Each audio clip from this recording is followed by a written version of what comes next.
Admiral Kethvar's mandibles clicked in what the humans had learned to recognize as profound skepticism. The Zephyrian War Council chamber fell silent as his 4 eyes fixed on the small human female standing before the holographic display. Admiral Chen?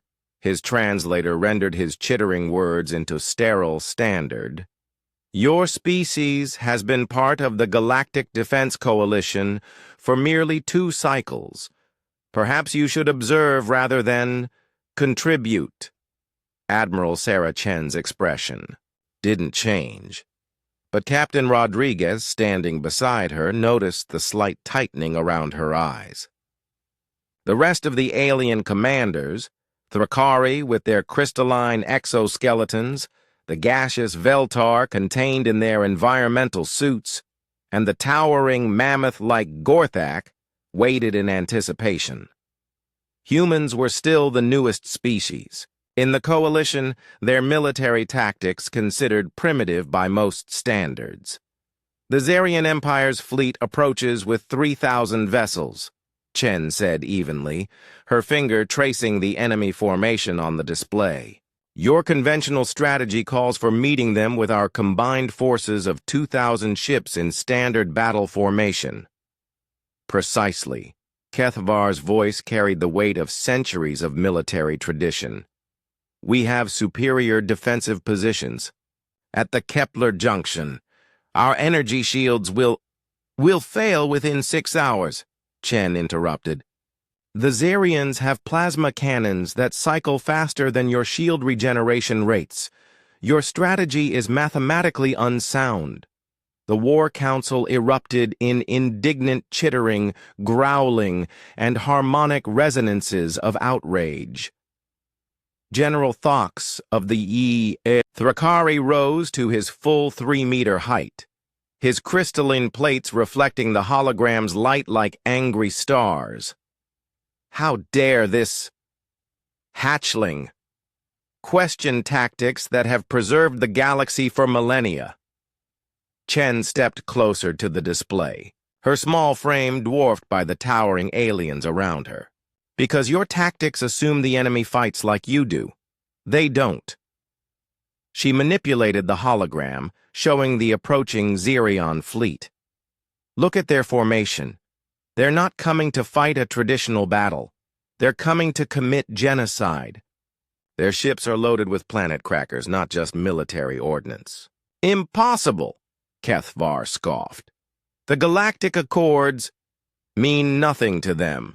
Chen cut him off again. They've already glassed 12 worlds. They're not here to defeat us militarily. They're here to ensure we can never challenge them again. The room fell silent. Even Rodriguez had never seen Chen this intense. She had been studying Zarion tactics for months, ever since they'd encountered the first devastated worlds. So what do you propose, human? The Veltar representative's voice whistled through their atmospheric suit. Some primitive Earth strategy? Chen's smile was sharp as a blade. Something like that. She gestured, and the hologram shifted, showing the vast asteroid field between their position and the approaching fleet. We don't meet them at Kepler Junction. We let them come to us, all the way to the Hermes Belt. That puts 17 inhabited systems in their path. Kethvar's outrage made his translator squeal. Billions will die. No, Chen said quietly. They won't. Her fingers danced over the controls, and the display zoomed in on the asteroid field. Suddenly, the scattered rocks weren't random anymore. They formed a pattern, a complex 3-dimensional maze with calculated gaps and corridors. We've been seeding this field for the past month. Every major asteroid now contains a fusion mine. Not the kind that explodes, the kind that creates artificial gravity wells. The alien commanders leaned forward despite themselves. Rodriguez began to smile as he understood.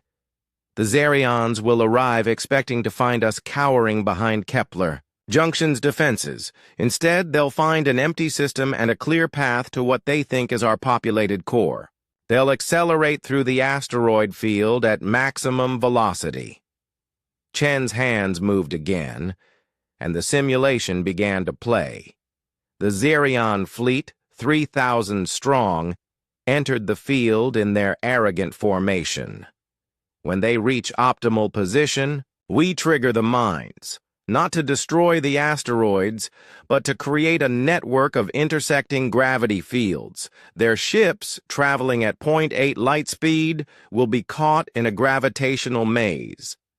The simulation showed the devastating result. Ships designed for straight-line combat found themselves yanked off course, colliding with asteroids with each other, with the artificial gravity wells that tore their hulls apart. In less than 10 minutes, the mighty Xerion Armada was reduced to debris and screaming metal, but the energy requirements, whispered General Thox, the coordination necessary. Humans are very good at coordination, Chen said simply, and we're even better at mathematics. The silence stretched for a full minute before Kethvar spoke, his voice subdued. How many ships would we lose in this strategy? None, Chen replied. Our fleet will be positioned outside the field, cleaning up survivors. If there are any, this is, the Veltar began. Insane, finished Kethvar. No, Rodriguez finally spoke, pride evident in his voice. It's human. The vote was unanimous.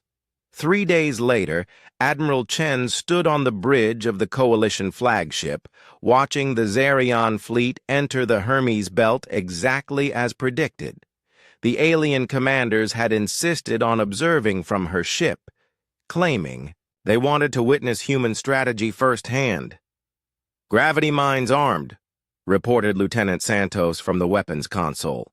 Enemy fleet at optimal position, added Commander Yuki from Tactical. Chen looked around the bridge at her human crew, then at the alien observers. Kethvar's 4 eyes met hers. Execute, she said quietly. Space itself seemed to scream as artificial. Gravity wells erupted throughout the asteroid field. The Xerion fleet, caught in their arrogant charge toward what they thought would be an easy conquest, disintegrated in a ballet of physics and fury. When it was over, Kethvar approached Chen slowly. Admiral, he said, his translator struggling. With the complexity of his emotions, perhaps we have much to learn from human warfare. Chen turned to face him, her expression serious. Admiral Kethvar, that wasn't human warfare. That was human problem-solving. When someone threatens our friends, we don't just fight back. She gestured toward the view screen, where the last pieces of the Xerion Armada were drifting into the void. We make sure they can never threaten anyone again. In the aftermath, as rescue teams confirmed 0 coalition casualties against the complete destruction of the Xerion fleet, the galaxy learned an important lesson about their newest members. Humans didn't just participate in warfare, they revolutionized it, and they never, ever forgave those who threatened their adopted family among the stars.